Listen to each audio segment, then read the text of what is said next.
Good evening and welcome to the Nighttime Heat right here on Prom FM 105.5.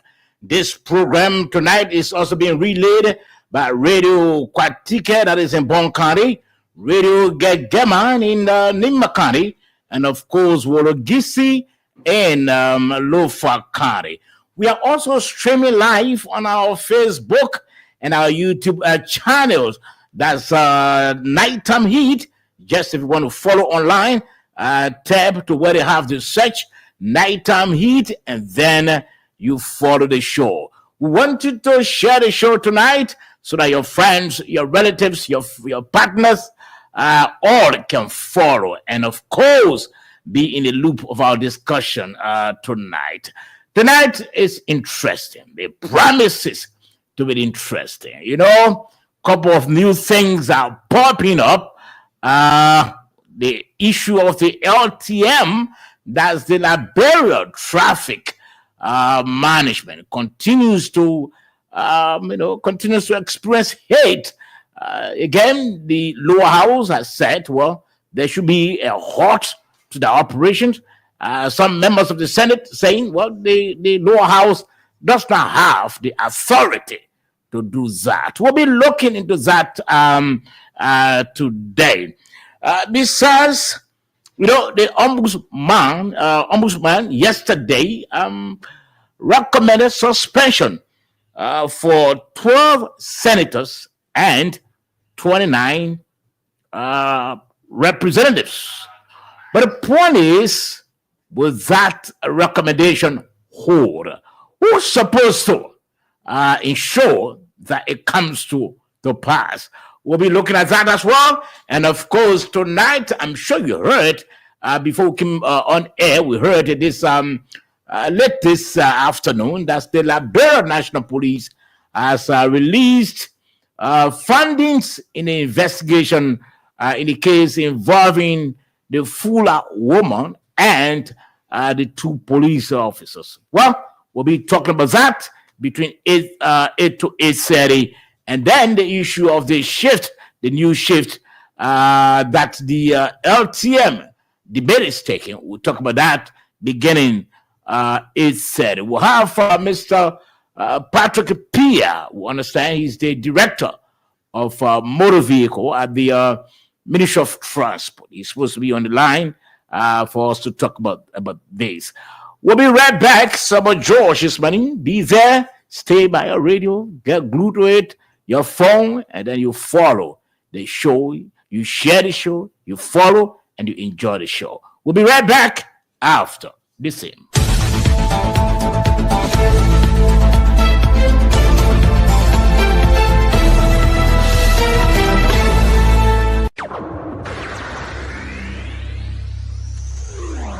5, 4, 3, 2, 1, 0. Let's start. Yesterday, we are starting the show right here on Prom FM 105.5. Again, like I said, share the show. We are streaming live on our Facebook and YouTube channel.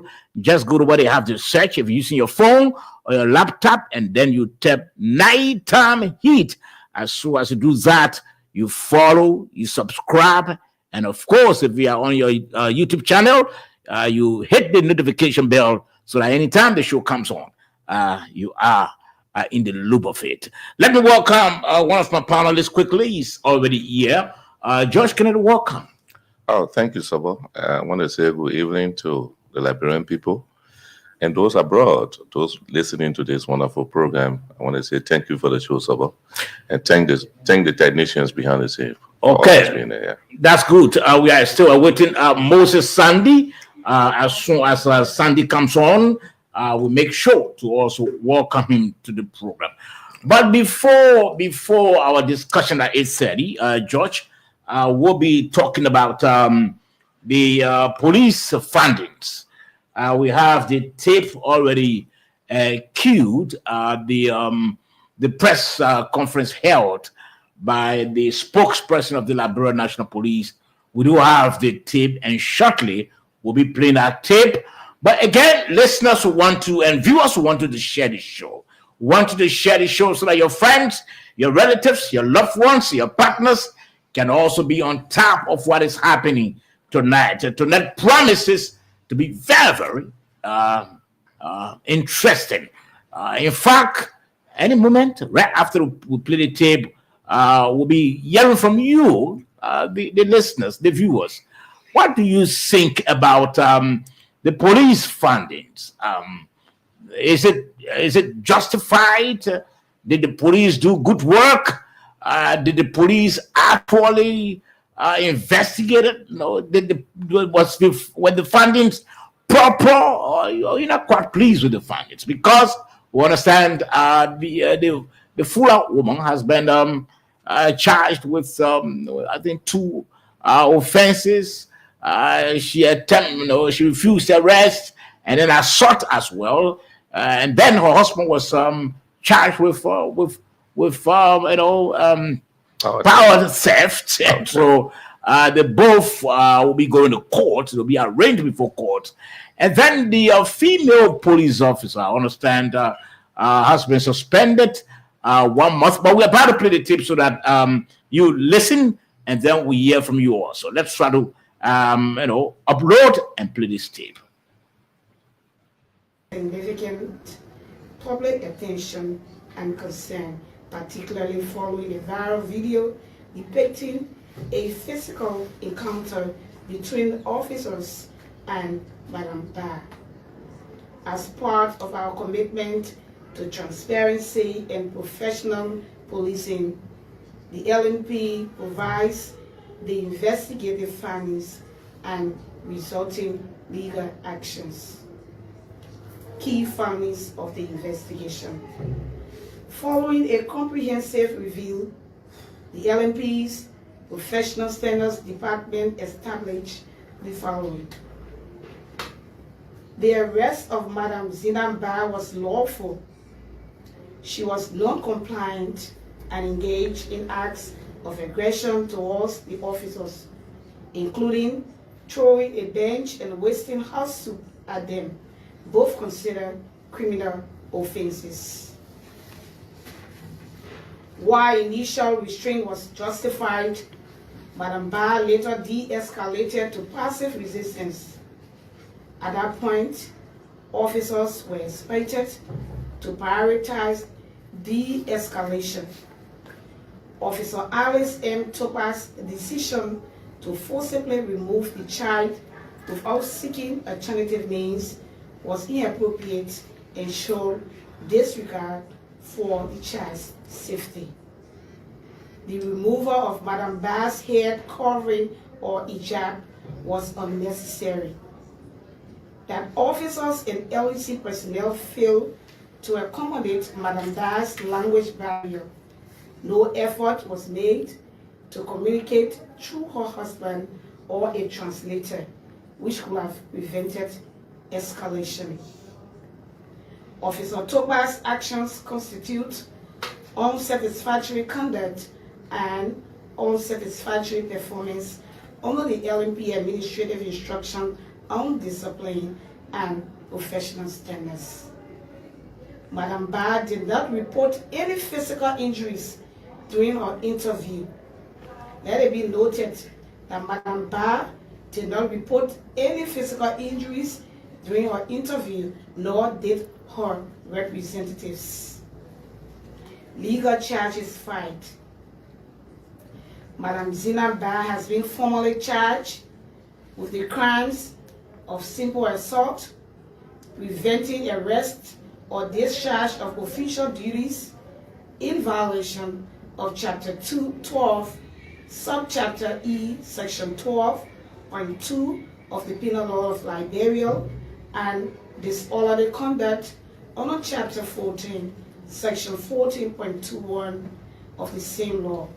These offenses are considered violations of the revised Penal Code of the Republic of Liberia and are currently pending trial before a court of competent jurisdiction. Mr. Ibrahim Jallo has been formally charged with power theft in violation of Chapter 15, Section 15.81 and the amended Section 15.88, paragraph 5C of the Penal Law of Liberia. He is accused of tampering with LEC meters and bypassing billing mechanisms in an attempt to evade lawful payment for electricity services. This offense is a criminal violation under Liberian law and is pending trial before a court of competent jurisdiction. Administrative actions.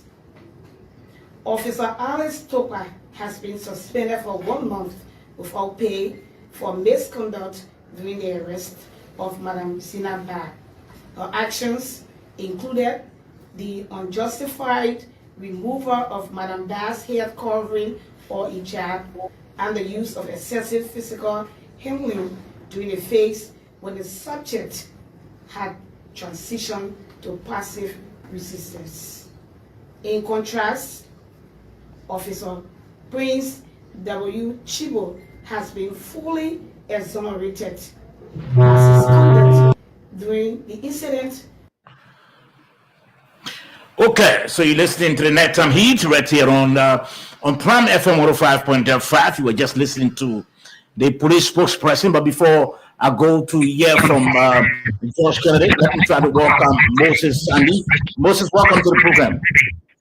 Thank you, Sava. Are you hearing me? Yes, I'm hearing you. But Okay. there's feedback. Okay. I don't know what's going on from my end yet, but let me go in and come up. I don't even see my video coming through. I don't know what's going on. So let me go and come back. All right. Okay. George, what did you gather from the police findings? I expected this. I expected that the key arresting officer would have been exonerated, would have been the male police officer that went in the building to speak to Madam Zina. He was very professional. He stood and asked Madam Zina that she was under arrest, and a neighbor was attempted to intervene. While he was talking with the neighbor, Madam Zina took the chair and beat his back or his head with it, and that was very brutal. That was not correct. And so the aspect that has to do with when they were carrying her out, where she held the baby in her hand, and the police officer that got Madam Topa or Miss Topa that came to intervene, where she removed her veil and forcibly took the baby away. That's where the police felt that the woman was already de-escalating, and so right there she escalated. So that had to give her the 1 month suspension. So actually, I didn't see anything wrong with the key arresting officer. Okay. Who happened to be the male. You heard the police spokesperson saying that the male police officers applied some. She spoke about some restraint. Now, you think, because if you look at the video,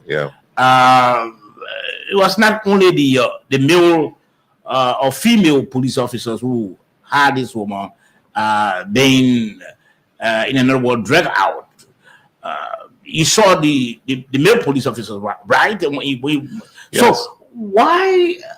Because it's somehow confusing to slam suspension, a 1 month suspension on the female, and then left the male out.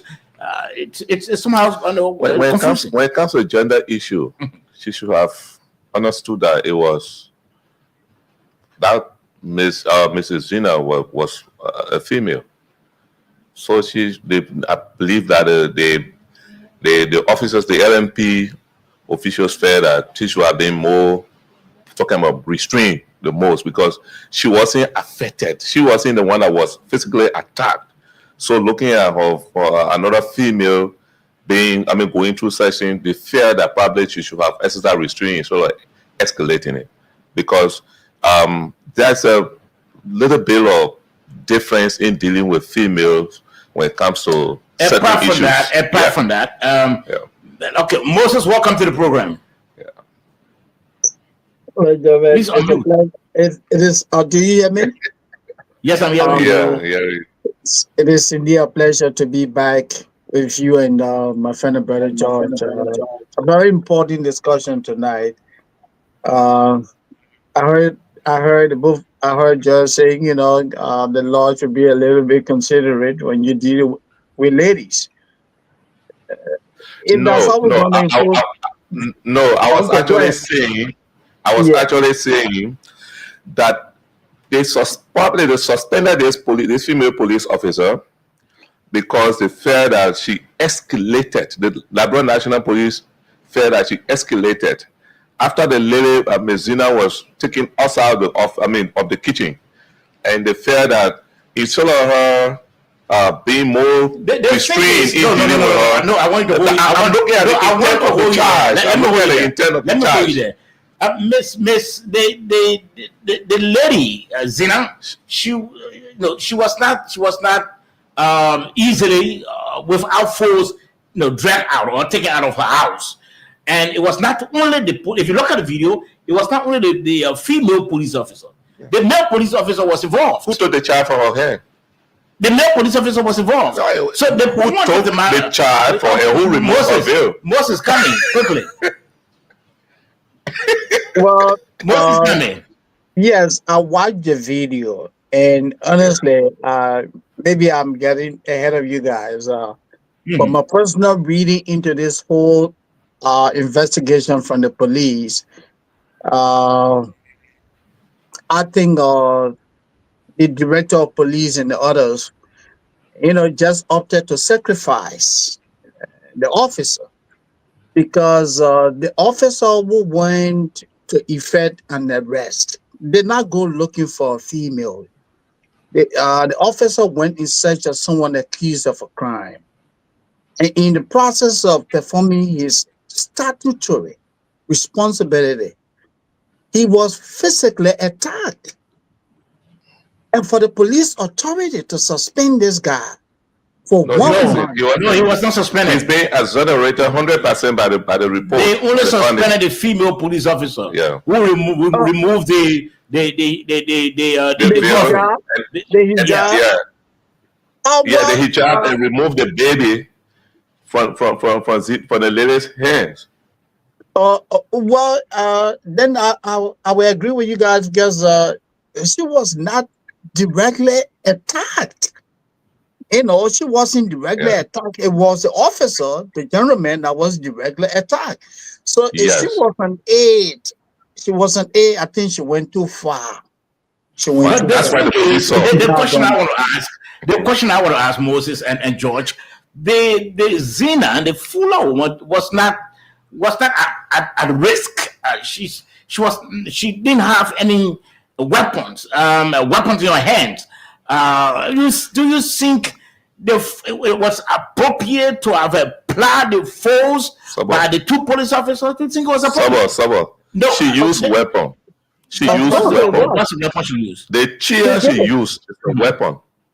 The soup that she took and wasted on the officer is a weapon. That was a boiling pot. Yes. She used weapon. That's why she's being charged.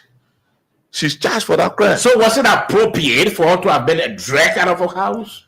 No, but I said it one time. I said it one time. To have been dragged from her house. I said it the other time, and Councillor Kando Babala tried to appease people. What I call appeasing certain people. If it were anywhere in the world, it would have been worse for her. The action that she took. We are not talking about anywhere. We are not outside about Liberia. We are not outside of the global community. It couldn't happen to anybody in Ivory Coast. It couldn't happen to any police officer in Sierra Leone, least to say Guinea. It would have been more brutal for her. It might have even led to shooting her if I already had a weapon there. What she did. So in other words, you are saying that the force applied by the police to have dragged the woman out of the house was appropriate. Very, very. Moses, you hold similar view? Yes, I hold a view. Look, I told you guys earlier, and like George said, Look, when you challenge constituted authority, when you become opposition, that endangers your safety. And that's what we do in Liberia. Officers will go out to enforce the laws. Several will go from the court to deliver a summons or a warrant, and somebody will say, "I'm not accepting that." You can't do that. So Okay. what you did is not later did. It was a challenge to constitutional authority, and like George said, had that been in other countries, she would have been the next by now. Okay. Okay, let's try to hear from our listeners as well. The police findings are out. People have begun reading the findings. Let's try to hear from our listeners. 0778 460 793. Again, 0778 460 793. Or better still, 0886 540 987. Again, 0886 540 987. Let's take the first call on the line quickly. Good evening. Yeah, good evening, sir. How you doing, people? I'm okay. We are asking. My name is Emmanuel Dewey. I'm ready for the section of Westport. Okay, Emmanuel. We are asking. Yeah, as it relates to suspension of the female police officer, I think I want to disagree with the police RG. It's also disagree with the federal police on the show that support the one more suspension for the female police officer. Because what they are telling police in this country indirectly is that. Hello? Oh God. Oh, he went off. We hope that I can call back. Let's take the call on the line quickly. Good evening. Yeah, good evening. Yes, sir. Let's hear from you. This is Maurice, and I'm joining you from Central Monrovia. Okay, Maurice. Okay, we welcome the decision of the investigation report from the Liberia National Police. But I'm just saddened by the analysis that's being made by your peers that if this situation were being in a foreign country, it means that this person is going to be gunned down, this person is going to be killed. It means that you don't have any security knowledge. If you go to arrest somebody, the person resist the arrest. They say the force will be proportional. If that person don't have a gun, how are you going to gun the person down? Maybe the person throw you a rock, you go take a gun and shoot the person. Is that security training?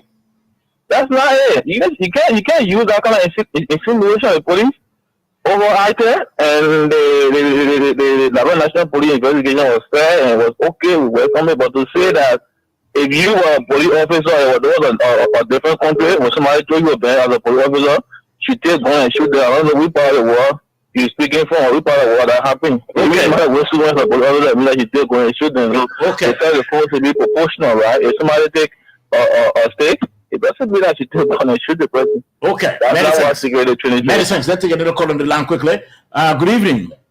Yeah, good evening, John. Yes, sir. Let's hear from you. Yeah, so how the family, man? How the family? The family is okay. Let's hear from you quickly. Yeah, so there's the part of Tabulata, put it in to be preserved in Zimbabwe. Okay. So, I think the decision coming from the Liberia National Police, Tesla, now is supporter of this government, but I think that the investigation was fair. Look, as an officer in full arrest, you need to be moderate, you need to be stable. You got it, Mm-hmm. So I welcome the decision for the Liberia National Police. I think nothing was fair, and let us learn from this. As a citizen, it is not your right to beat on law enforcement officer. A law enforcement officer is not your right to beat on citizens. So I think the investigation was very fair. And to thank to the professional division. Thank you for having me. Okay, many thanks. Let's get another call on the line quickly. Good evening. Please. Yes, sir. Let's hear from you. Good evening to all of the panelists. So, my name is Theophilus Toby. So, let me firstly commend the police and standard division for the investigation and the report that was released. So I think, like the panelists said, if this had been in another country, or maybe some advanced country, I think that woman action was going to see her, experience something even more worse than what she experienced from the police and officer. It is a risk to you for you to defy the law enforcers. When they come to arrest you, it is important for you to obey and follow. Then you can respond whatever thing they will say against you, but not for you to challenge them. It is wrong. And I also think that why it is wrong, right? Why it is wrong. I think we, the police officers, should be able to exercise some restraint. Like when you read a report, as I said, in that report, there was an alternative that should have been used. Alternative. If you read a report, it talks about something that there was another way that it would have been done other than you removing, the ladies, how they call it, thing that was on her head. Okay. You make a point. Let's take another call on the line quickly. Good evening. Yeah, good evening. People are back again on the line. Yes, quickly. Yeah, as I was saying, people are I want to disagree with the police RG for sustaining the female but for taking off the hijab on the Fula lady here.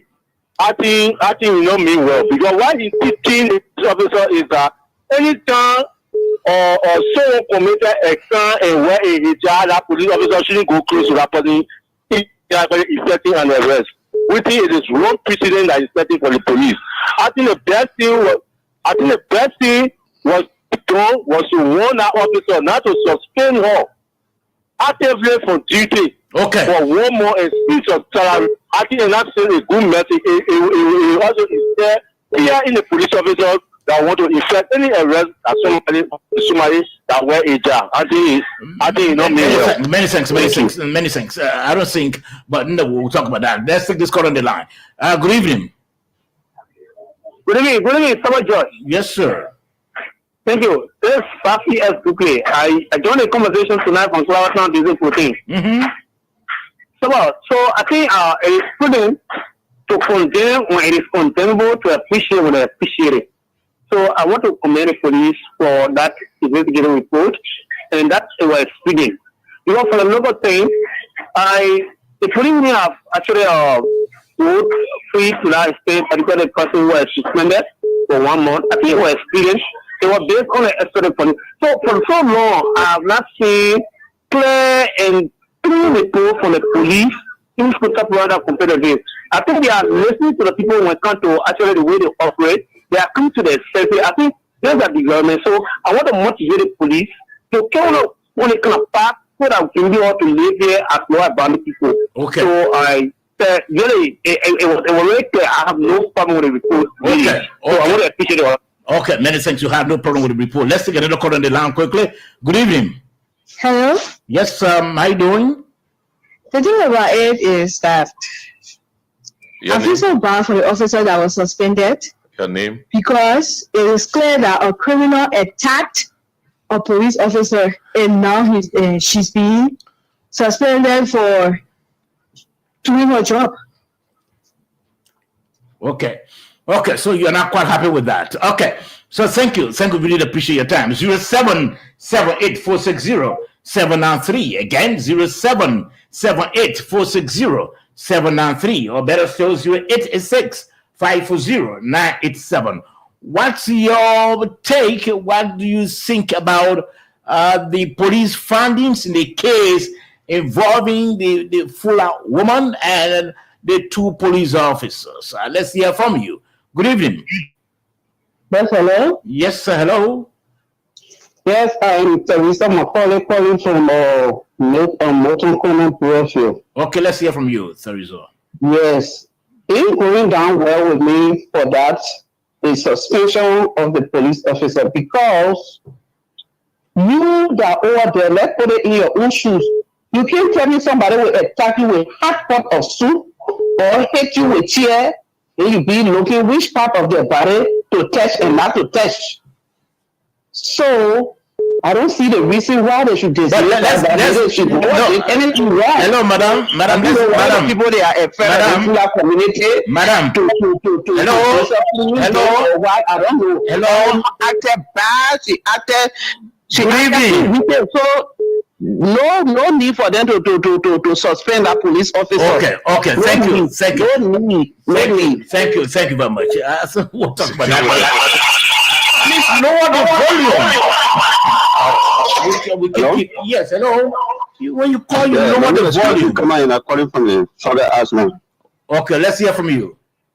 Yeah, I think the decision by the police today against that police officer was really undermine the security, because in the fact that I almost is so to know that is a culture something and entering into brutality. It could cause anything. When you enter into brutality, anything can happen. You see, not just look at the issue that happened in Bunkan at this content. We are not happy with what happened in Bunkan. But if just imagine if the police are shot anybody down there in a fire incident, and that won't good disperse. Nothing is going to happen. Even that fire was going to explode. Nobody going to die. Okay. But the police are going to suspend that officer for that other game. Okay. So Thank you very much. You made your point already. Let's take another caller. Yeah, let's take another caller. Yes. Good evening. Yeah, this is Emmanuel Robertson. I'm joining from Citizen Patrick. Okay. To be honest with you, the issue that have to do with what occurred, people are claiming it to be a religious fault. People are claiming it because the lady from the Fula background. We are not discussing tribal things here. Whenever police go to have an arrest, as a peaceful citizen, what you do, you are going to raise yourself. You allow the police to do their work. But because these people, they are so arrogant, very, very arrogant, so she decided to resist the police decision. That's what led to the other lady reacting to what she did to her police, because they were two, they went there to have an arrest. So let us be very objective. For people to say the lady, even though the lady was wrong and the police are going to exercise restraint. In America, there is nothing they call restraint in America when police go have you arrested, and when they say stick, you will not move. You can't make any attempt by even putting your hand in your pocket. Okay. Even when you're in a vehicle, you cannot be in a vehicle making an attempt to check in the cover or do whatever. They will shot you. So what she did, let us discourage what she did. I agree with the police ruling, but I'm so disheartening for the suspension of the lady. Thank you very much. Okay, many thanks. We'll take only two more calls and then we try to transition because we are expecting Mr. Patrick Pia. Mr. Pia is the director of motor vehicle. We understand he should be on this program tonight to talk about the new shift that the LTM, that's the Liberia Traffic Management's debate, has taken. We heard about, let's take this caller quickly. Good evening. Hello, this is Elisa William calling from Profi. Okay, let's hear from you, Mama. You see that lady, she's very rude. Okay, let's just look at it. Like maybe she and her friend were into a fight. So because of the hijab in it, so she will come to tell a complaint. Once you prepare to go into a fight with somebody, you should be expecting fight that happen, what they call. She's very rude. She rude. The only thing we're looking at that delinquent churches, they should serve if pregnant, no people and no criminals, they not serve that churches. They will get problem with it. That is suspend. We can't question it because they having a rules in our constitution as the Bureau of National Police. So the only thing we are listening, they should still serve that churches. That criminal behavior that you can't exploit a country that you won't go scot free. She's very rude. Okay, thank you. Thank you. She's very rude. Thank you. And then we just received a text from David Cody. We'll take two more calls and I'll wrap it up. David said, if Moses Sandy was the police officer, I would have recommended his dismissal. I don't know what David Cody meant by that. But 0778-460-793. Again, 0778-460-793. We'll take on the 2 more calls and then we'll transition quickly. 0778-460-793. What do you think about the police findings in the case involving the Fula woman and the 2 police officers? Let's hear from you quickly. Good evening. Yeah, good evening. Good evening. Yes, ma'am. Yeah, I'm again in my actually. I just want to finish on. No, we have to take another call quickly. We can't keep you alone on the line. We have to take another caller quickly. Good evening. Hello. Yes, good evening. Okay. Now the police, the IG trying to set a bad precedent. Like somebody the previous caller just said. So it means that the day you are going to fool out much, you'll be coming out when they say police there and then she get all aja. I mean, you got attention. I was trying to say. Okay, thank you. Let's take the last caller quickly. Good evening. Hello. Yes, good evening. Yes, it's a cover body from Southwest. Okay, let's hear from you. Yeah, this is man security seriously in this country. They make security very afraid to do the work. Because when these things happen, people go up to arrest. You arrest him.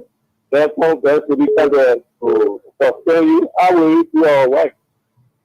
It's man security in this country. Okay, thank you. Let's take the last caller quickly. For now, the last caller on this topic. Let's take this last caller.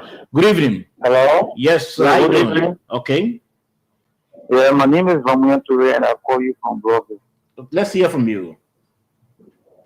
Yeah, first of all, I'd like to take you to understand that I'm a Muslim, 100% Muslim.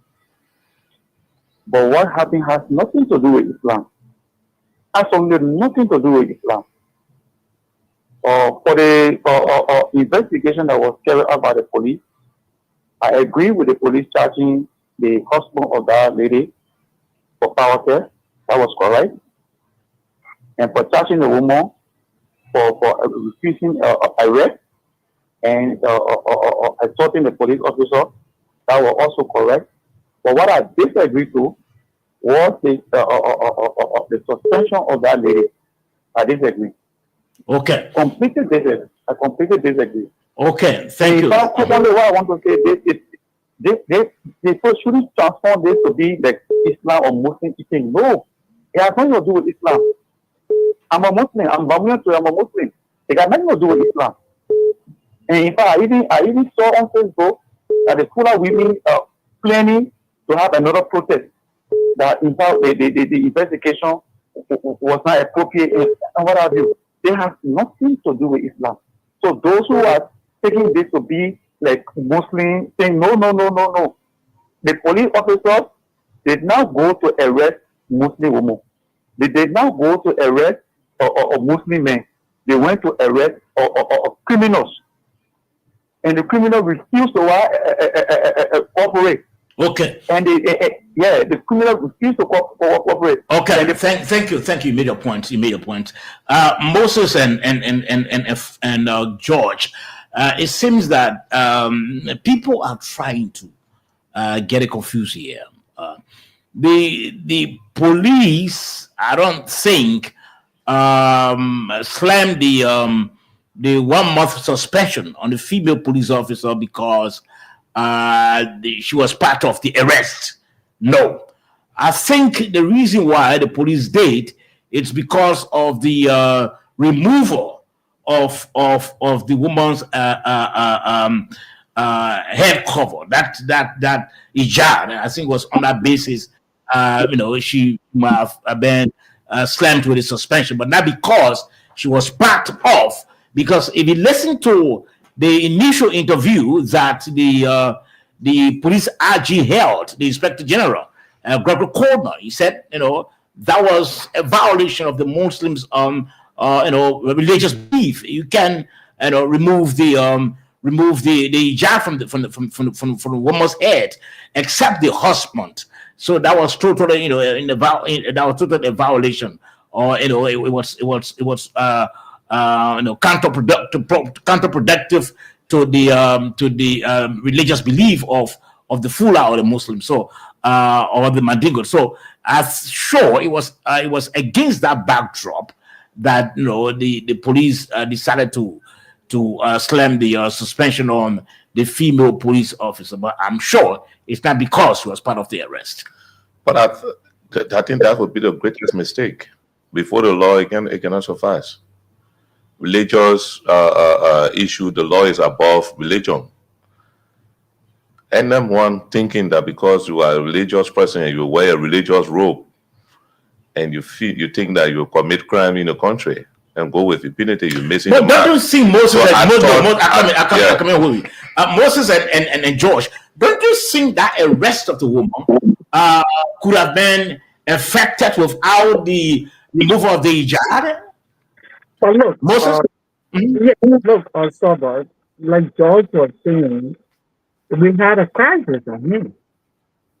You had somebody who was opposition, who opted to assert a constituted authority, a law enforcement officer, to do against him, to otherwise spew a false on him. So the safety of the officer was in danger. The safety of the other officer was also in danger. And when you enforce law, like George is saying, you don't go and say, oh, well, this person here is Muslim, this person is Christian. When your safety is in danger, you do everything you can to obtain. The question I asked Moses, and you're trying to circumvent. I'm saying that's what you're trying to do. No, I'm saying, Moses, don't you think the arrest of the woman? I want us to transition quickly. Don't you think the arrest of the woman could have been effected if, without removing the hijab from her? Has she not used force? Has she not used force? It will have been. Has she not used force? It will have been. But she used force. No. They see respect her religious robe. No, if you watch the video, it was almost it was almost close to the entrance. It's where the police officer removed the hijab. But I'm asking, don't you think her arrest would have been made without the removal of the hijab? Look, like George is saying, it would have been possible had this lady conformed, had she remained compliant. But she didn't. No. But she didn't assault the female police officer. No, she was refusing to leave the building. She did assault the male police officer. So the point of the matter, the question I'm asking, don't you think her arrest would have been effected without removing the hijab? This is something which is very debatable. I'm sure the three of us here will agree. Because before coming on the air, I spoke with a leader of the Muslim of the Fula community, and I understand that they are getting up to call a mass meeting and discuss the findings, the police findings before reacting, because I wanted to get their reaction tonight. So again, I'm sure Moses and George will have a transition.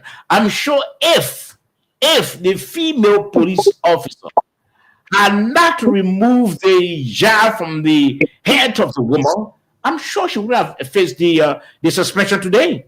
Yeah, but we need to understand that George and I are saying to you, you have a crisis. You have somebody that has the safety of the police officers. That woman was violent. So you expected the officer to just stand back and look at her and let her do anything that she chooses so? They had to continue her. They had to overcome her. Besides Moses, what they would have cost the two police officers if they had, asked for backup, if they had sent for additional manpower, what it would have cost them? Nothing. Because the force they met could contain that force. Had it been a force, they continued the force and went into a violation or an abuse of the culture or belief. Culture and religion. Culture, religion and the law. Which one most important? Which one? Which one? No, you can apply the law, without abusing the when someone is on his or her religious shrine, and that person is accused of violating the laws of the land, and it happens that arresting officers go for that person. They refuse. That's right. Everything could be scattered because they will arrest you. The question I ask you, it goes to the bill. What I'm asking. I'm saying the question I'm asking. Don't you think the arrest could have been made without the removal of the woman hijab? There was no way that could have been done because she was resisting arrest in a way. Let's transition. Yeah, she was resisting arrest and fighting the officers. Let's transition. We'll be expecting Mr. Patrick Pierre, who's the director of motor vehicle at the Ministry of Transport. We understand that there's a new shift now. Whole LTM saga. We want to hear from you. But Moses, I'm sure before coming on air, you came across some statement made by the Minister of Information online. And do you care to go into that quickly?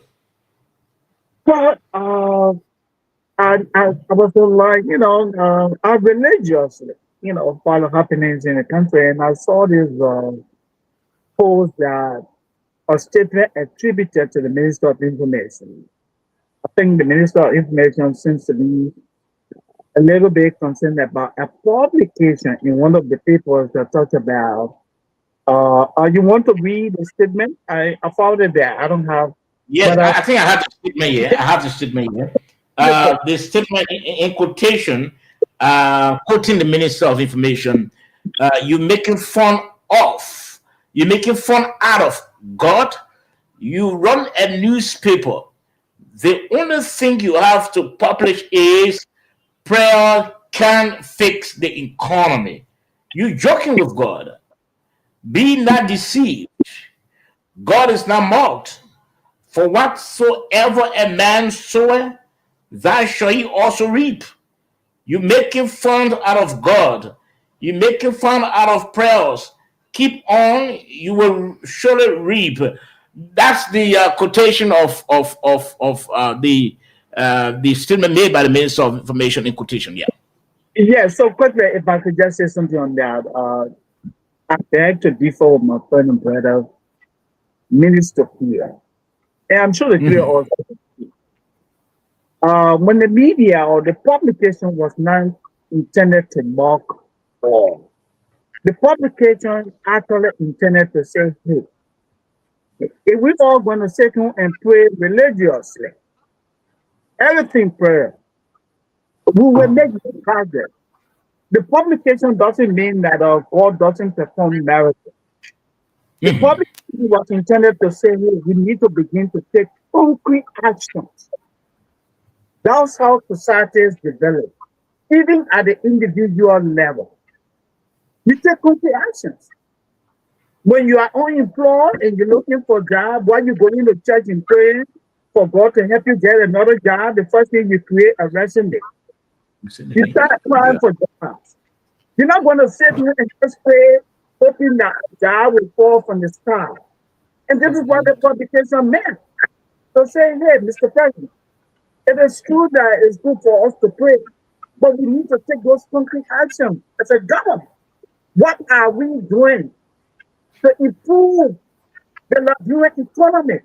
We can go to church and pray all day. Better countries, a lot of countries around the world, people go to church, people are religious, but people take concrete action. And I think the minister reading into this statement, I beg to differ with Minister Pierre. Okay. I intend to make mockery of God. No. Okay. I didn't read the article. That's the only shortcoming I have. But I don't think, as a journalist, and looking at probably the people that publish that, I don't think it's a mockery. Okay. You see, prayers help. But the Bible says no food for lazy men. Once you don't put in the work, you don't work, you will not get results. The Bible says we will labor before we feed ourselves. Surely. So what I observe from his statement is that from that particular report that he's reacting to, from the media point of view, is that journalist or that media institution is telling the government, yes, we agree with prayer, but go beyond prayer and be practical. Do practical things. Then God is going to bless us. God is going to bless what we do. I know the president knows that. He will not take it as being somehow trying to be, or the media house trying to be sarcastic. I think it's a call to action. For me, I would look at it that way from an independent point of view. Okay, my perspective is that you know, I don't know whether the minister really say that you know, really say that the publication or the author of the story was trying to make fun out of. Nobody can make fun out of God. Nobody. Let him try to come on. Nobody can make fun out of God. No, it's not possible. So for the minister to even go that far to say you're trying to make nobody, you know, you make fun out of yourself. Yes, nobody. You know, you can make fun out of God. I don't know what the minister's religious belief, you know, tells him that, you know, or told him that somebody can make fun out of God. Nobody, absolutely not. But besides that, let us note that you know, yes, prayer is good. In fact, our daily existence hinges on prayer. Prayer, yeah. We have to pray so that, you know, God's, you know, grace can come upon our lives, because like Paul said, I am what I am by the grace of God. By the grace of so God. You know, you can exist, you can live without God's grace. Yeah. So we all know that, but equally so, and when we're discussing it, I said again that, you know, in the book of Chronicle, you know, it says, if my people who are called by my name shall humble themselves, shall pray, shall seek my face, and turn from their wicked ways. Many of us, we are wicked, you know, and then we, you know, we want to heart on the prayer. We are totally wicked. A group of individuals conspiring against each other. You know, somebody got nomination, and a group of individuals ran to president. Mr. President, don't give that man a job because he was in. Is that not wickedness? That's wickedness. The person that you've done it to, in broad daylight, the person you've done it to, the person is hurt. You affected the person, you affected the person's family, you affected the infants, even the children in the person's home. Is it not wickedness? You see, you're going to pray for God to answer your prayer? No. It's not possible. So I hope the minister doesn't see it that way. Look, prayer is good, like we said.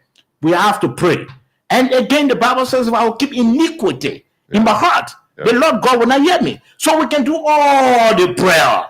If we continue to be, you know, conspiring against each other, you know, try to, you know, spew lies and concoct stories. Oh, the president is dead. Oh, that person is dead. Oh, this person is dead. And so the president. Look, let's forget about prayer. I mean, that issue and just you know, take the practical steps. Yeah. You know, in fact, it's done in the Bible. You know, faith for action is, you know, you can have faith in God and you don't take the action. So many wicked things continue to happen. And we, the young people, and some of the young people, and many of us, we are guilty of that, including some of those who are speaking today. They are all guilty. They are all guilty. They concocted against their brothers and friends. They concocted against innocent people who at the end of the day ran to president, laughed against the president because they exploited the age of the old man. Oh, the old man is old. Anything will tell the old man will believe it. So they ran to the old man. So you talking about prayer? Are you talking about prayer when you've done harm to your brothers in the past? Let's forget about prayer, man. Let's forget about that, because they think, you know, sometimes when people who are guilty of the envy and guilty of the vengefulness, guilty of the hatred, the shenanigans, when they're trying to talk about, you know, running to prayer, it makes some of us, you know, feel somehow. It makes some of us feel somehow. Yes, Moses, you can come in quickly. Yeah, let me just say this, and many of you know by now, my career in the United States is musical. As part of my counseling session, sometimes I talk to people about prayer. And do you know why we pray? No. People who are religious, they pray to acknowledge, to show gratitude for the good things that are happening in their life. When you show gratitude, it's prayer. You're acknowledging the good thing that the Lord has done for you. So the publication that my brother, Mr. Kennedy said, it's not intended to say, hey, we do not acknowledge the power of God. Yeah. The publication is simply saying that, look, we need to go beyond prayer. So, if prayer was the answer to our economic situation, if only prayer was the answer to our economic situation in Liberia, by now, Liberia would have been one of the richest countries in the world. You guys live there. Every little community you turn to, there are churches all over the place. Sure. Some refer to themselves as what? What? The prayer warrior, right? Those guys will go for 40 days and go to death. And guess what? They leave from there, they have no food to eat. Because what? They are not taking concrete actions to help themselves. They got to for the job. If you have money, you have to turn the money over. That's what the media is saying. It is good for us to pray, but we also need to be what creative and begin to what take other actions to help us as a country. Let me stop there, guys. In addition to that, Moses, if we are praying, we also have to turn away from our wicked ways. If you harm somebody, you were a part of a conspiracy that led to the denial of the president. Call your brother up and say, "Oh, I was part of this. I'm sorry for what I've done." But you can be sitting and thinking that you are Mr. B, or you got all of the proximity to the president, and you part of a conspiracy that did not feel. Moses, I know some of us in the country. I was shocked, Moses, one time. Let me tell you a story. A guy was nominated. The guy went to the Senate, sitting, before the senators, about to go through confirmation hearing. The guy has a bottle of water. Few minutes, a few seconds, a senator called the guy outdoor and said, "Look, we just received information, received some instruction from the mansion that you shouldn't go through the confirmation hearing. They've withdrawn your nomination. You have done that wickedness for that man. That man is living with that wickedness. I'm not talking about some of us who went for confirmation hearing, who will confirm everything. We rescinded our nomination. Then you once said that to say, "Oh, let's go for prayer. Let's go." When you've harmed people in the past, political leaders today, our political leaders, some of them, they are not on speaking terms. They're not talking to each other. Then you talk about prayers, and then you talk about prayers. You think prayer works that way? It doesn't. So if the newspaper say, "Well, let's not, just cut it off. Let's not. This one is not dismissing the issue as prayer. No, the newspaper is not dismissing prayer. I mean, we all live as a result of prayer. We got to pray every day for God's grace to be upon us. But equally, so the people are saying, "Look, let's take other actions, beyond the prayer, because you can be praying and you're not taking the actions that will inform and transform the country." So that said, Moses, we've done evil to each other in this country. We've done harm to each other. And some of the people that we've denied jobs, who had the opportunity, you didn't do it to them. You did it to the infants in our homes. And those infants, they are angels. You hurt them. You deny them of opportunities. You deny them of having opportunity to go to school. Then you talk about prayer. You think that how prayer works? Moses, I continue to say to us, look, Moses, this country, for us to reach the point of Ghana in terms of development, we're not reach there now. It will take us years for us to reach Ghana. And if you look at our age, 178, and look at that of Ghana, we're far older than Ghana. But it will not reach that point because we continue to be evil.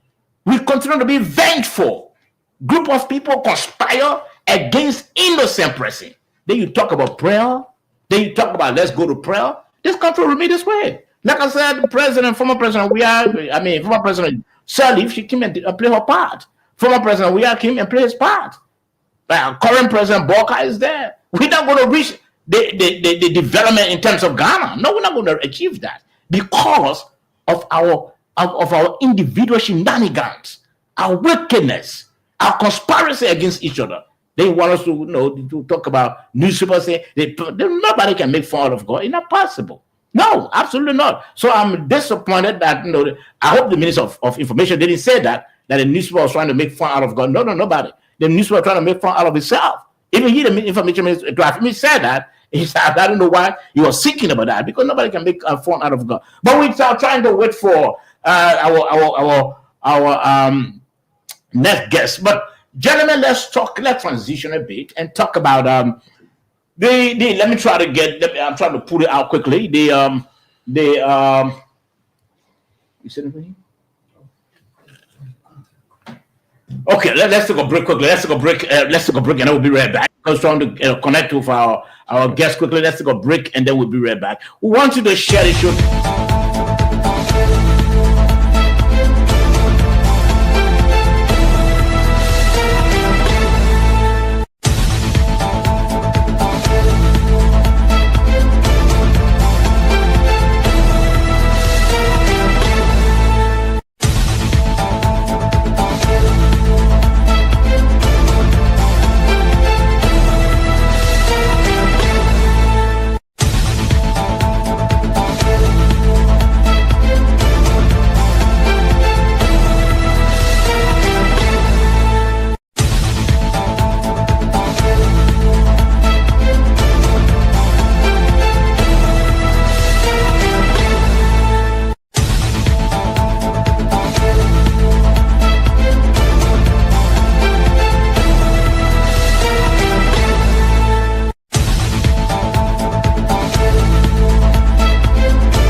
Okay, welcome to the program. Welcome back. We're trying to connect with our lone guest, the guy from the Ministry of Transport, but unfortunately, it seems that he's finding it difficult to come on.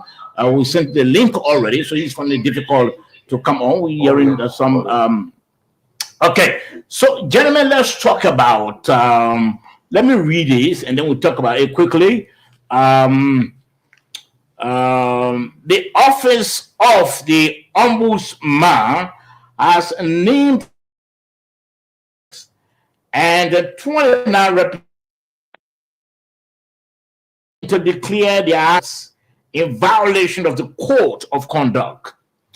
Councillor Finlay Kanga, Executive Director of the office, has recommended their immediate suspension without pay until they comply. Speaking at the Mikata regular press briefing, he said the lawmakers' salaries should be redirected to the public interest.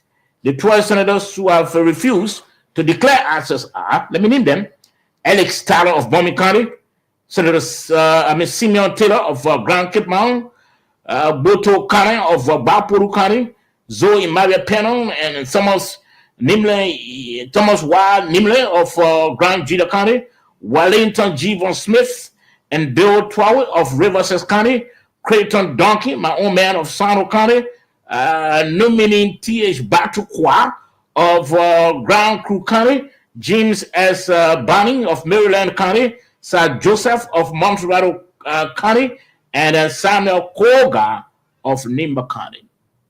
And of course, the release continued. The 29 representatives have not been publicly named, but their identities have been submitted to Speaker Rachel Nambwe for suspension. Kanga cited Section 4.1 of the Code of Conduct, which requires all public officials to declare assets. The Ombudsman Office continues to monitor compliance and push for enforcement, Kanga revealed. The Ombudsman also revealed that several members of the judiciary, including four sitting of former Supreme Court justices, failed to declare assets. Those named include former Chief Justice Francis S. Kokpo Sr., Associate Justice James Wallockley, Associate Justice Vanny Basley. Oh, that's the new Chief Justice. Okay. Chief Justice retired Siana Yo, Associate Justice Yusuf D. Kaba, Associate Justice Sandy Clinton Johnson. Councillor Kanga recommended their suspension and a 1-month salary deduction, describing their failure to comply as willful disregard to the law. Can you imagine that? While commending the executive branch for broader compliance, the Ombudsman revealed that 450 presidential appointees have not declared their assets, despite a moratorium and deadline issued by President Joseph Yuma Boyka. Letters have been dispatched to the executive mansion recommending suspension for all violators. Moses, let me hear from you. Look, Sava, we have a bigger problem with it. And I have consistently maintained that this administration doesn't respect the rule of law. It is incomprehensible that the code of conduct we're talking about, the National Code of Conduct, that clearly defines acceptable and unacceptable behaviors for people in public said. That was enacted by the legislature before it was signed into law by the president. The people who enacted the law, they refused to adhere to the very law. Section 1 clearly states that all senior officials of government declare their assets. The purpose of doing that is to minimize the problem of graft in the public sector. Because, take for example, if I'm Moses Sandy, I go in and say, oh, well, you know, in fact, if President Boyka appoints me today, as part of that law, if I'm appointed today, the requirement is that before I appear before that committee, let's assume that I'm going to information, the committee on information and communication or whatever, I need to submit a copy of my asset declaration form before I can even go through the hearing process. The purpose of doing that, I go and say, hey, you know, I have one little zinc house in Kumbo Village, or I have 2,000 naira in my bank account. I owe Apple Bank $3,000. So you're declaring your assets at the same time declaring your liabilities. The purpose of doing that is that if Moses Sandy is confirmed as, say, a janitor at the Ministry of Information, Moses Sandy makes $500 a month. When the people notice that, hey, this guy said he had only $3,000 a year, one living house in Tomo Village in less than 5 months, and the people see Moses Sandy driving an SUV that costs $70,000, the man is building houses all over the country, then there is when people in authority begin to do what? Lifestyle audit. The purpose of the lifestyle audit is to determine how is this person getting all the extra cash? Where is this money coming from? To see all the, you know, properties being accumulated within this period of time. So far is this my imagination that you have former speaker Tyler, Samuel Corbett, who've been in the legislature for more than 12 years, who knows the law, and all these prominent people, former Supreme Court judges, associate judges, refusing to declare assets. So if these people cannot declare their assets, who do they expect to declare their assets? Where are we headed as a country, Sober? I want to put it to you and my brother George. Okay, George. Thank you, Moses. Let's hear from you, George. I will start on a positive note. First, to tell them thank you, those that have declared their assets. It'll be a long haul, good number of them. All of a sudden, the 29 of them have refused to declare their assets until now. And the Senate, I don't know how many of them, they've been refusing over the years. About 12 senators. Okay, so about 12, about 18 of them have declared their assets. I want to say kudos to those who did it. The other ones are refusing. This is disheartening. As my big brother Moses said, even those on the bench. So when there's an asset declaration matter to be adjudicated, where would the matter go? To you who have not declared your assets? What moral will you have to listen to such a case? That's the law of our land. Yeah. You enacted the law, you lawmakers. You should be the one in fact the first to help with the enforcement by declaring your assets. From managers up in public corporations, institutions. Nearly every 100% have declared their assets when it comes to the executive level. What are you waiting for? Are you saying that the law you pass, everybody should disrespect that law? That's the message you are sending.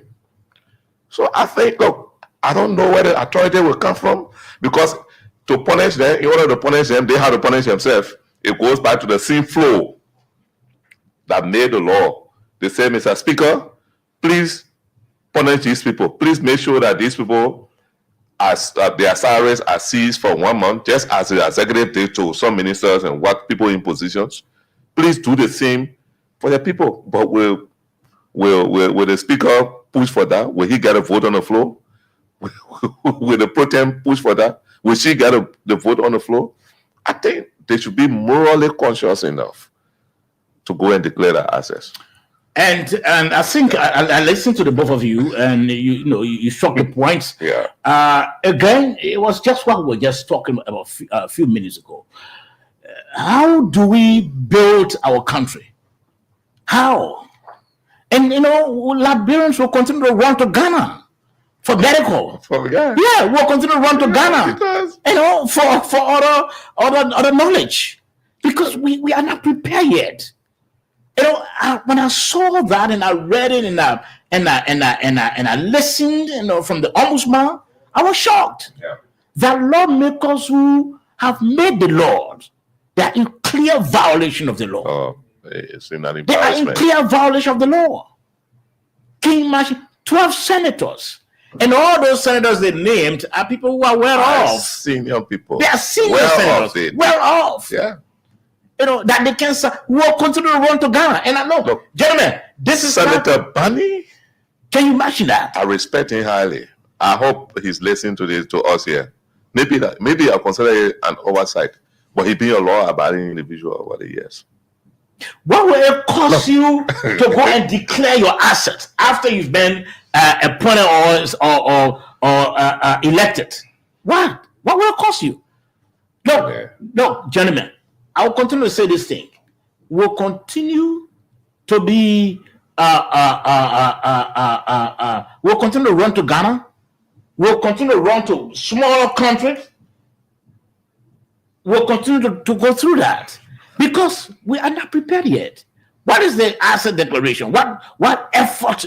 What huge effort you going to apply? It is very simple. I feel the former says it's very simple. Then before, it's not difficult. I think you did. Yeah, so it's not something. I mean, it's troubling, man. And then the question is, we're going to ensure that those senators are suspended. They are close. They are colleagues. And we're going to ensure that their salaries are deducted. The pro tem or the speaker alone cannot do it. So we're just hoping maybe if the president can instruct the Minister of Finance again. Can the Minister of Finance do it? Does he have his spine or his own? No, I mean if he's instructed by the president, I'm sure he can do because the president is the president. Yeah. Can you imagine even those on the bench? Can you imagine associate justices or justices? Can you imagine that? Simple. It's troubling, man. Look, man. We will not reach to Ghana's level, man. It will take us years. It will not be this generation. It will take us years. Yes, It will take us years. Somebody, John, Dave, let Dave come in on this one, and then we can join our guests quickly. It will take us years, man, to get to Ghana. It will take us years. Let me hear from Dave. Dave quickly. Dave, good evening and welcome. Police of yours, and I agree with the three of you. You see, I think the main reason why people are not declaring their assets is simply to steal. Yes, Dave. Okay. Am I clear? Yes, we are clear. Okay. I'm saying I agree with the three of you in studio, and I think the main reason why people are not declaring their assets is that they have an ultimate aim to steal from government, period. I don't see anything big in declaring your assets. And nobody says you have 3-story building to declare. No. If you have one trouser, one shirt, one shoes, declare. That's what you have. So what's the difficulty in declaring your assets? Now, if you don't want to do so, what's your aim? What do you want to do? And it's making you not to declare assets. I think, to hear that members of the judiciary also haven't declared their assets, this is why I was shocked today. As for the lawmakers, as usual, I mean, that's the usual thing. They don't respect anything here. But for members of the Supreme Court, man, look, we're in trouble. Thank you very much for that. We are totally in trouble, man. Our country will not go anywhere. We're not going to go anywhere with this country. And look, again, I will continue to say, we can match Ghana. We're not going to match Ghana now. I see why. And I'm making reference to Ghana. I'm coming, George. I'm making reference to Ghana because Ghana is a small country. And I've seen bulk of our people, even medical, whatever, they went to Ghana. Yeah. I can remember when then I was at the state broadcaster, went to Ghana again when it came to our LBS, when we entered an agreement with the Ghana Broadcasting Corporation. We're going to go to Ghana. Everything why can't we change our mindset? Why can't we change our mindset? Why will our leaders treat this country this way? And again, I blame our voters. I blame our voters because they also, the people use them as pawn. They tell them, they gave them T-shirts and gave them small money and say, vote for me, and they vote for them. Why were people in those positions not declare their assets? So we want to, again, on this program, we want to appeal to the president. If the president is not listening and somebody close to him is listening, Mr. President, instruct your Minister of Finance to deny those people that 1 month salaries. We can use that money to do something else. We can use that money to do something else. The proceeds from that, we can use it to do something else. We can use it to do something else. I beg to instruct your Minister of Finance to deny those people their salaries. They're not treating this country fair. They're not treating the people that elected them fair. That's totally despicable and disgusting. That you find yourself in the legislature, you senator, you're well off, you can declare assets. When small people like directors and other people look at declaring assets, let's try to connect with our guests quickly, gentlemen, on the issue of the Labrador Transit management. Let's try to get in touch with our guests quickly. Mr. Patrick Pia is on the line. Mr. Pia is the director of the motor vehicle at the Ministry of Transport. We understand that the whole debate is taking new dimensions, new shifts. Workers at the Transport Ministry have been protesting over the past weeks, against the operations of the LTM. We understand that the lower house put a halt on the LTM. But before then, the Senate, we understand, requested that the president allow the LTM to. So the whole issue of LTM is just zigzag, man. Who can understand? Let's try to, hear from Mr. Patrick Pia quickly. Mr. Pia, welcome to the program. Hello? Mr. Pia? Hello? Hello? Yes, Mr. Pia, how are you doing? Well, I'm sorry I'm doing good, but sorry for the unfortunate situation. And I promise that hopefully next week I will bridge the storm and I will appear in studio personally with you, regardless of what the risks and the threats on us. Okay, Mr. Pia. I know. That Okay. Okay, thank you for joining us. We really appreciate. We have two panelists on the program as well, Mr. George Kennedy and Moses Sandy. They are also our panelists. They will also ask questions. I will not be the only person asking the questions. But the first question, what is really obtaining at the Ministry of Transport? What is obtaining there? Because often we hear about protests and protests and protests. What is obtaining there?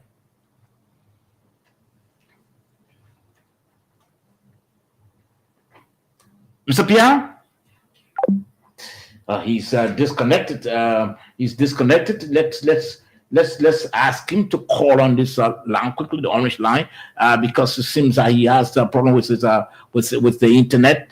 But no, it's troubling. We'll open the lines. Let's hear from Mr. Pierre first. He's from the Ministry of Transport. We understand there's a new shift in the whole LTM, that's the Liberal Traffic Management. Okay, he's back on the line. Mr. Pierre, welcome. Yeah, thank you, Mr. George, and thank you to the Liberian people who stood by all the journalists, lower house. Okay, so we want to ask you the first question. What is really, hello? Mr. Pierre. Hello? Yes, you get me? Yeah. Okay. So what is at the Ministry of Transport? When hearing noise and protests and all of that, what's obtaining there? Well, as you are aware, you think this time will be enough, or yes, go ahead. Show you document. Okay, because I want to display document. I want to give you the President Joshua in 2018, and this contract was altered by whom we don't know, and the two contract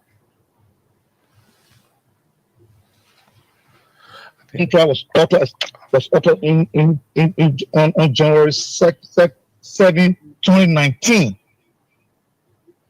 And traffic management and some officials of our government are running around with auto document. That's the reason why when I was called earlier, I said, look, I want to be in studio myself in person so I can display the document, so I can give you evidences, so I can give you records, so you can make your own judgment. Because, I mean, honestly, by now, in the new shift in which the argument have taken is that if we are calling President Joseph Boakai to, with immediate effect, suspend the police director and the justice minister, because for two key functionaries of our security apparatus to be running around with documentations which on our law alterations of serious crime, I think this is the new shift in which this debate is going to take, because from all indications, the DSF is diabolical, is wicked, is evil, and thank God for the Liberian people that we are standing up for our rights, and the public is with us. The driver unions. Can you imagine at the Ministry of Transport? Just give me a synopsis, right? Mm-hmm. At the Ministry of Transport, annually, if the Ministry of Transport underperform, nothing less than $10 million is collected from just two revenue streams. Now, this is a group that is coming to take over 7 revenue streams that is promising the government of Liberia of $40 million over 25 years. So mathematically, if you divide that $40 million by 25, they will be giving Liberia $1.6 million US annually. I mean, we talk about budget shortfall. We talk about constraints. We want to raise our budget to $1 billion. How can we raise the budget to $1 billion if we give a concession to a company that will give us $40 million in 25 years? More precise, so Mr. George, if you were doing a wheeler market, I'm giving a common analogy. Mm-hmm. If you were doing a wheeler market, and that wheeler market is giving you $200, and somebody a day, somebody wants to rent that Wheeler Market for $1,000 a month, will you rent your Wheeler Market out? The answer is no. The answer is no. So, like I said, sorry for the time, the internet, and we're having difficulty to get to you. But I mean, if we can probably, because the thing is about education. Just folks, just said something about Ghana. Just said something about Ghana. The reason why we are like this is because over the years we are not been patriotic to our country. And if President if President Barkai, whom I've supported, who are laid down my life, who for 6 years I was ostracized in this country, and government names that have voted and campaigned for vigorously across this country, is serious about corruption. But now the Justice Minister should be suspended, the police should be suspended, and turned to LACC for investigation. And that's a new debate that we have taken, and we'll take it to the Liberian people. Okay. Now, so why do you want them suspended? Because these are two key factors in our national security. The AG, the Attorney General, is the only person in the country that can differ with the president on policy issues. To know that a documentation that we call a law was authored. Somebody you know better than I. Alteration is second-degree felony under our laws. For the Justice Minister, for the Police Director, to reduce himself as Motor Vehicle Director, PRO, Driver License Director for Traffic Management, with an auto concession. I mean, there's no better word to describe it. Are you saying it is contained in a document like that he has reduced himself to that level? Is that what you're saying? It's not contained, but because of some interest, he is scored so low to be a PRO. Have you seen who overdoes traffic management? Isn't that the police side?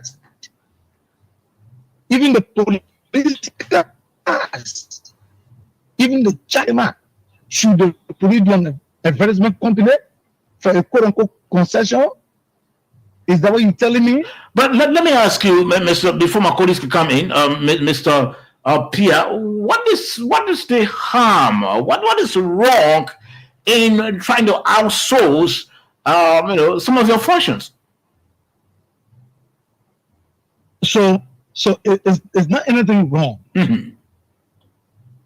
There's nothing wrong. It's nothing wrong, right?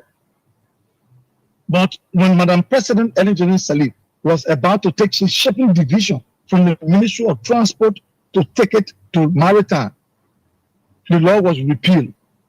The act, that position, that as per the act that created the Ministry of Transport was repealed.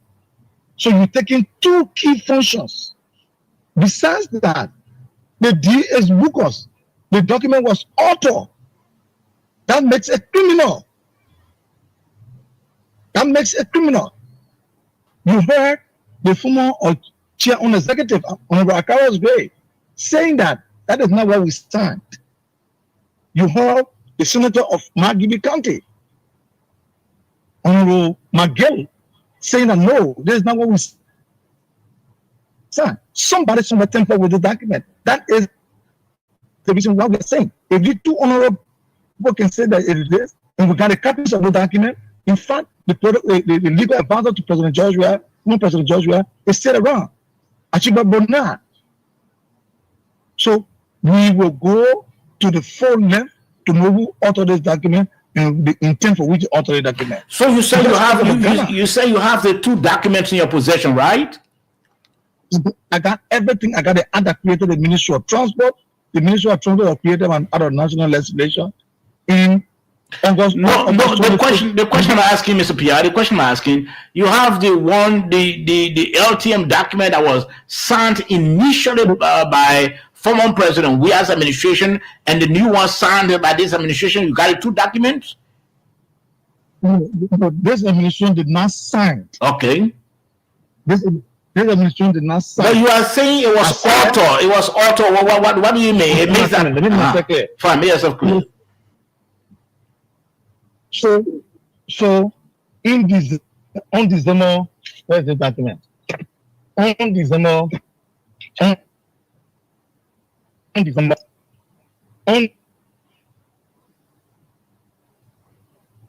Hello? Yeah. Okay, fine. Go ahead. You hear me? Yes, go ahead. On December 21st, 2018, 3 p.m. former President George Weah signed a documentation called the Traffic Management Concession, right? You getting me? That is the original capital that has nothing to do with the functionalities of the Ministry of Transport. You getting me? Hello? Yeah, we're listening. Go ahead. God. Hello? Oh, we're hoping that you can join us. You're listening to the Nighttime Heat right here on. You hear me? Yes, we're hearing you now. Go ahead. Okay. Those criminals went and extracted page 12. They extracted page 12 and did their own thing that suit them. And be careful now. At that time, Police Director Gregory Cuomo was the chairperson and the chairperson at the court at NBC, Bureau of National Concession. You understand that? On January 7th, 2019 was when the public that Google people. I got all to my hand, and I will send it to you on WhatsApp. I will forward the 2 documents to you on WhatsApp. You understand me? Yes, we understand me. Our next contention is let us agree with our meeting that this concession, you got no ambiguity, no criminal activity inside. What did the law say? What did the law say? The law said before you can do anything to administer the taking the function, you must first repeal the act. Was the 1987 act repealed? No. But what they cleverly did, was that they used the 1972 Police Act. When there is a law, there's a 2016 Act. 2016 is executive law that gave the police function only to operate on the road. So it means police cannot go to concession to do what they want to do. Police is only to operate on the traffic on the road. On the road, it is clear. So, like I said, Mr. George, this thing is good. I will send you most of the documents, and then when you're less busy, you call me and we'll sit in the studio, and then I send the document to you. So you yourself, we need more time. Because you just said something about Ghana. This country is getting, and that's the reason why we are calling on the president of this republic. Because we know we voted for him, we very campaign for him on one thing: integrity. And if we must fight corruption, we must fight corruption holistically. The justice minister of this country and the police director of the country cannot be running around this country with fake documents, with fake concessions, document that was altered. Document that was altered in the Nigerian I realized. Okay.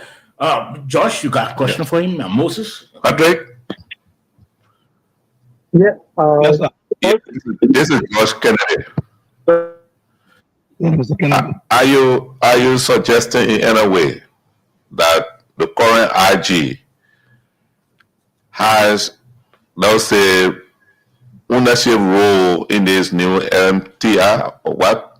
This company? So I will answer you rhetorically. And I will answer you rhetorically. If the police RG, the current RG, don't have interest, don't have vested interest in this deal, why will he serve as PRO? Why will he come down so low to be driver of motor vehicle? Why will he come down so low to be director of driver license? That's conflict of interest. Mr. Kennedy, you should know that. That's conflict of interest.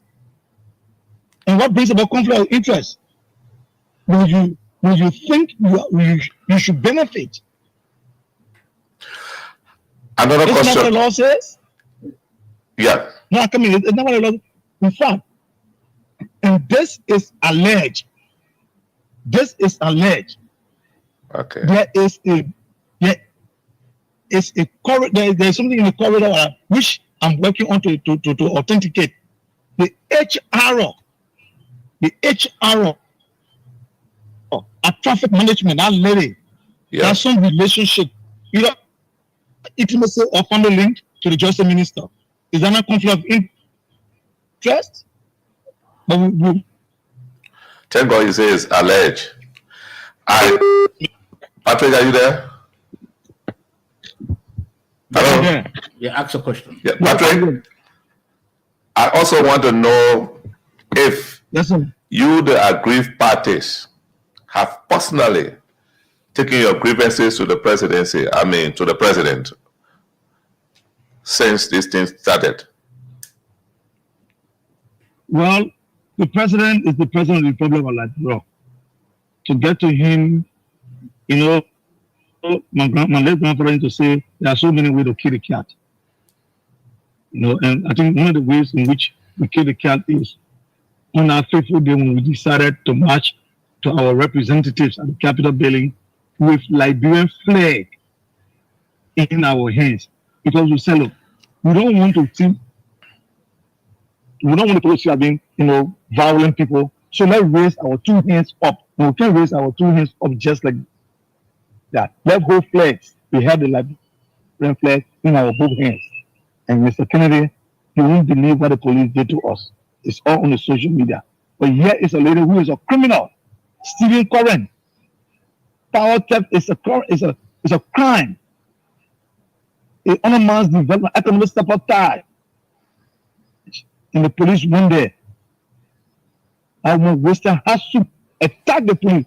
Nowhere in the country, in the world, that will happen, and I won't go with impunity. But today, a police officer is suspended because who knows? Okay. There is vested interest. Okay, Moses, you can come in with a question quickly. Yeah, so I just want to say that, whatever, and if he does, if the director doesn't get my question, we can relay it. You have a decided legislature right now, and the House has suspended all operations of the LTM because if the speaker did not appear before. You have the Senate. The Senate has given the go ahead for the implementation that the LTM stay here and do what it was asked to do. So in the wake of this situation, don't they see an uphill task? Isn't there a difficult situation for the director and the other employees of the Ministry of Defense? They have a divided legislation. How is it going to affect? How is it going to affect their point of making sure that the services of the Ministry of Defense are not taken away? Did you get my question? Mr. Pierre? Someone relay that to him. I didn't get a question. You got a question? Yeah. No, sir. No. Okay, let me simply put it. He's asking that initially we heard about the Senate. The Senate instruct or asking the president to give the go ahead to the LTM to operate. And just yesterday we heard that the lower house, in fact, had put stop to the operations of the of the LTM.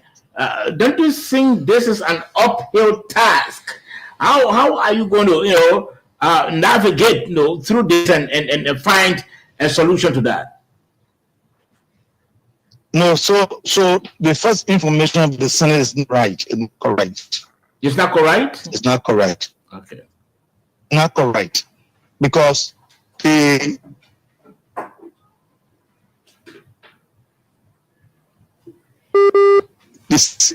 head of the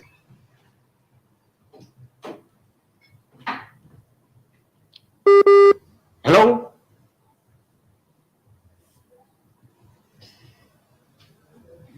Hello? While we are waiting the director to come in, let me just say this. The Senate has not issued any disclaimer. When that press statement was issued, giving the executive to go ahead, tell LTM to say, go ahead and execute the agreement. The Senate Okay. He's on, Moses. Yes, come on, quickly. Yes, so just tell him that the Senate has not. Yes, go ahead. Mr. Pierre, go ahead. Okay, so the chair person on the national security on South great issue of national security.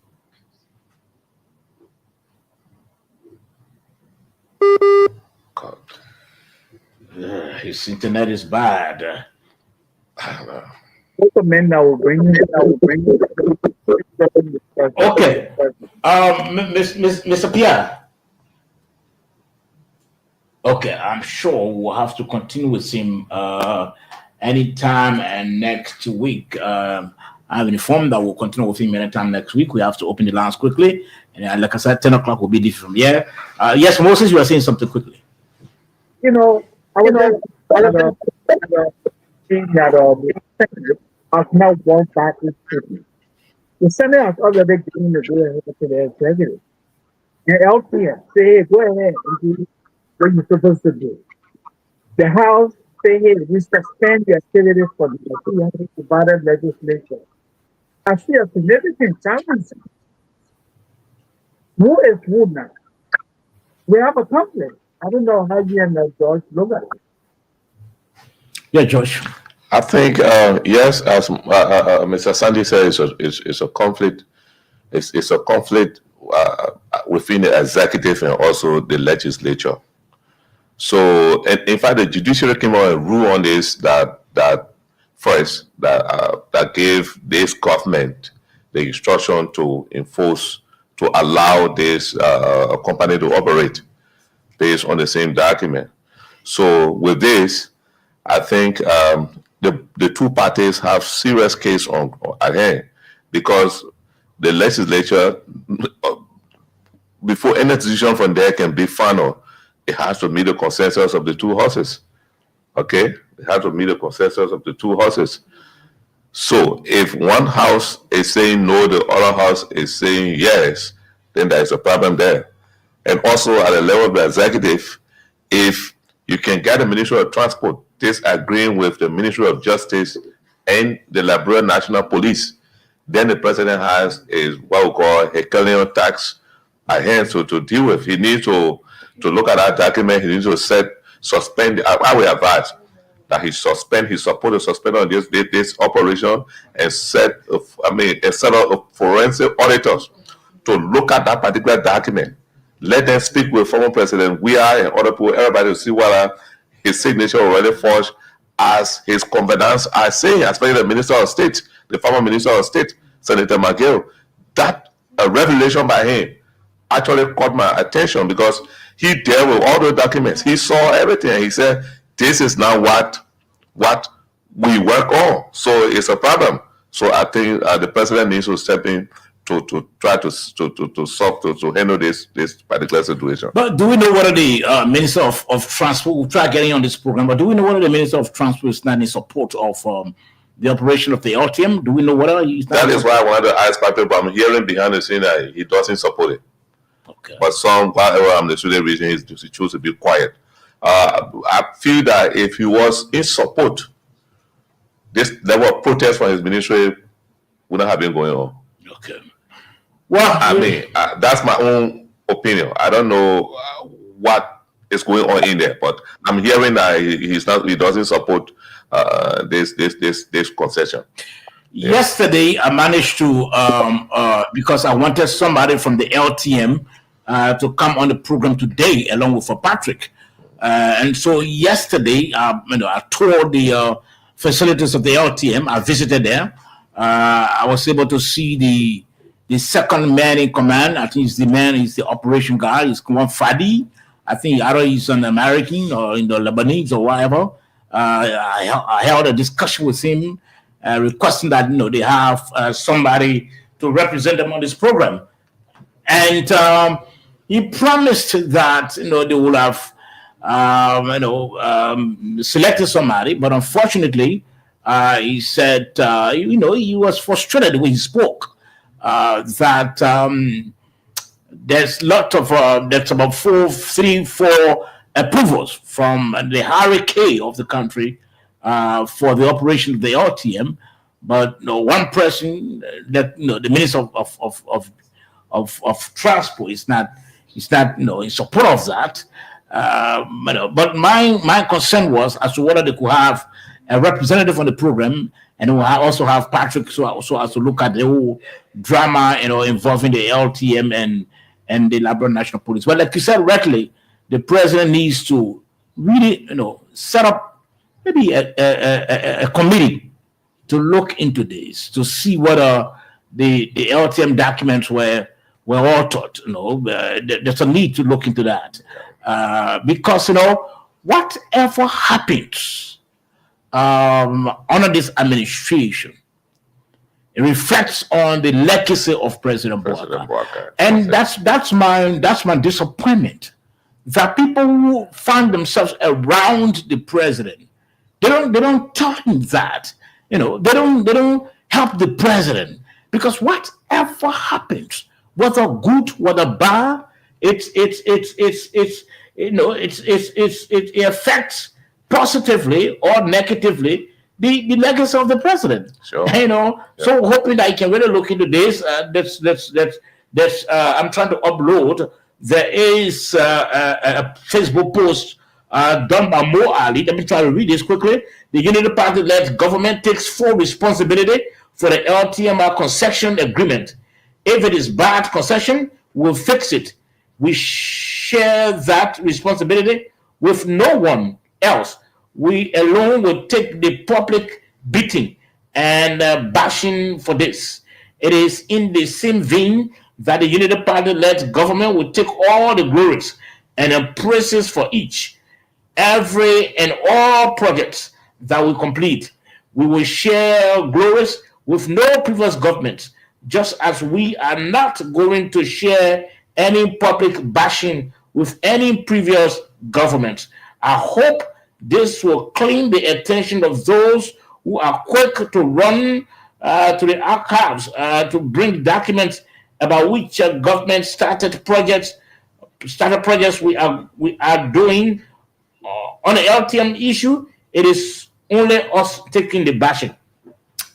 The thing is, I think with this post, it just presupposes that or suggests that the government maybe knows exactly that there's an issue with this LTM stuff. So, like we said, the president needs to set up a committee to really investigate and get to the bottom of what is happening. Because if our people are, if the major functions of the transport ministry are outsourced, the administration should be repealed. Thank you. It should be repealed. If not, it's troubling. And the cost benefit analysis, Liberians should benefit more, because you cannot outsource the financial arm. I said the last time, minimum 9 million that they made per annum. And Patrick said minimum 10 million. You know, so it speaks to the fact that what I was saying has some real. So they make around $14-15 million every year. And like you said, if this agreement is passed, yeah, are they going to receive 1.6 million from? It doesn't make sense. The LM, I went to their website. It's not even that functional. I saw some numbers there. I called those 3 numbers. I visited everything off. I visited a company yesterday and saw some vehicles parked in the yard. And so I asked them, I said, but what is happening? You said that you started your function already. And somebody did say, oh, yeah, this is how we started, but I was asked to put hold. But this whole aspect of the LTM is deep.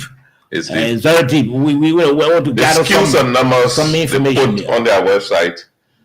Very, very, very narrow to see. But we look at those numbers well, as Patrick comes. We try to sense A4, a Jeep, is registered as 140, 145 or whatsoever. They say 140. There's some numbers I'm not looking at it clear. So let's see. I see if you want to do something, do it clear. Let people see. Let it be clear. Let the clarity be there on their website. You shouldn't put numbers on your website. 3 numbers. I can call them right now. All the numbers off. Okay. Completely. Okay, let's try to take a few calls quickly. Let's try to take a few calls. 0778 460-793. Again, Moses, I'm coming. 0778 460-793. That's the number to call. The phones are blinking already. The lines are blinking. Moses, I try to take our calls quickly, and then we can continue for a few minutes before we close. Good evening. Good evening, yes, sir. Let's hear from you. My name is Emmanuel David. I joined in the Township of Westport. Okay. There is no confusion here on the lower house and for the house of Senate. There is no confusion. There has been noted that before the Senate could even close, Senator Dallas Delon, that means where a motion on the floor that the ultimate concession should be halted. The place that stay order only didn't accept. The Senate, they communicated that before the lower hall. So I think there's a propaganda coming from other LNTR or people within the government that favor that concession. They want to confuse us, but we are not yet confused. We know what is happening. The Senate personally through a motion for Senator Dallas Delon. Do your research on your people. Okay. So it's really confused us here. We know what is happening. And we think the people from the Ministry of Transport, like people from there, they will win, their job will stand by them. This is the fabric of the society. We can break it for one level in May. How will we deserve a ministerial job or a CEO job? What sense are we making? We have Liberian family who is heading that ministry, that making ends meet. We won't take it from them to give it to a foreign national. Where are we? So the Senate passed on it before the lower house. I just want to make that point clear. Thank you. Many thanks. 0778-460-793. Again, 0778-460-793. Or better still, 0886-540-987. 0886-540-987. Or better still, 0778-460-793. That's the numbers to call. Moses wanted to come in quickly. Yeah, quickly, I just wanted to say though, that we have a problem of coordination in the government. And I rather want to speak to the force that emanated from Mo Ali. It's a simple thing that we talk about the redundancy in the government. The Liberian government has a Minister of Information.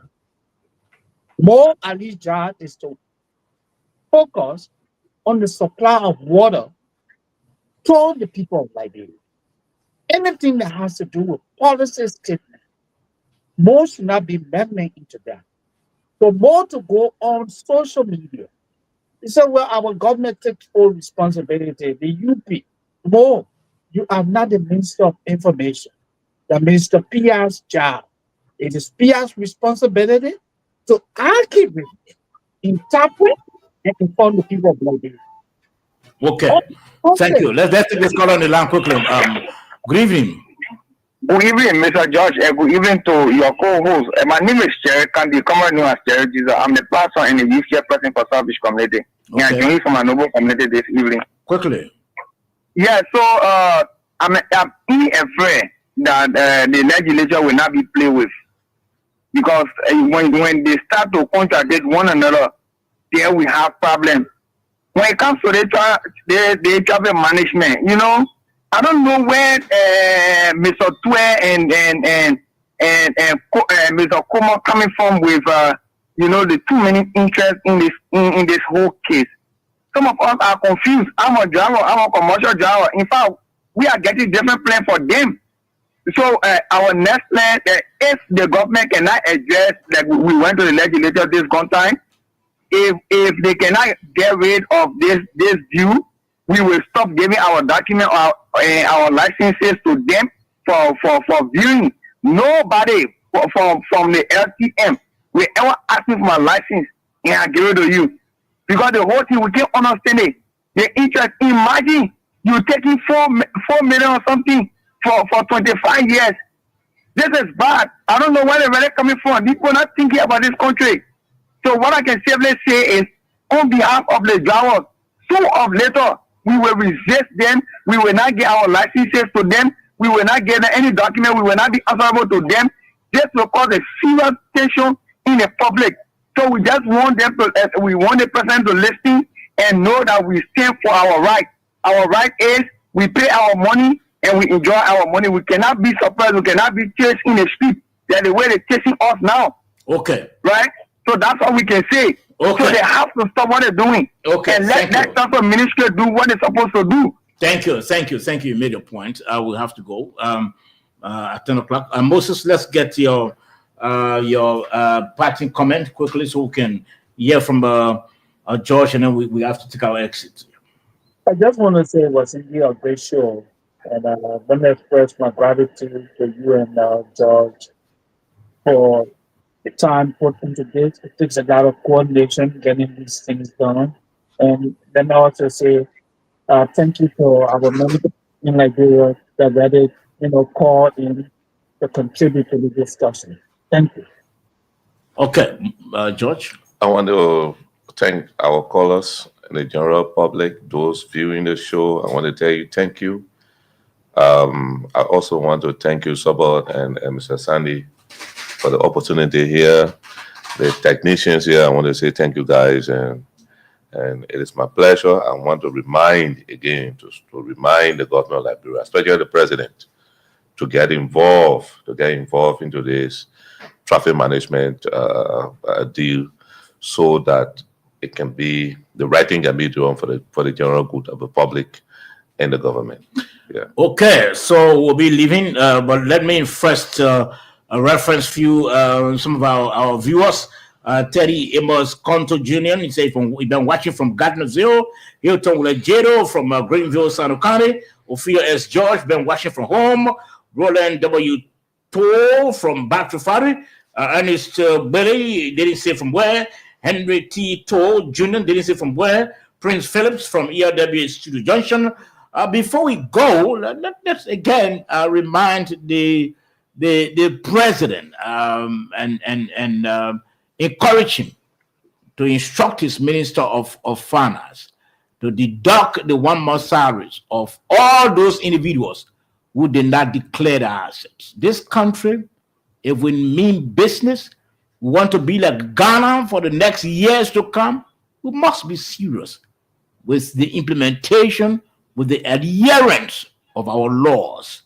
We can create laws or make laws and we violate the laws. Mr. President, we're hoping that you can tell the Minister of Finance to deduct the 1 month salaries from those on the bench, from the senators, 12 of them, from the lawmakers, 29 of them. We can continue like this. Again, if we can be serious as a people, as a country, we'll continue to go to a little breader like Ghana for everything. It's troubling, Mr. President. Again, Sabot George is my name. Thanks for listening. Have a splendid night.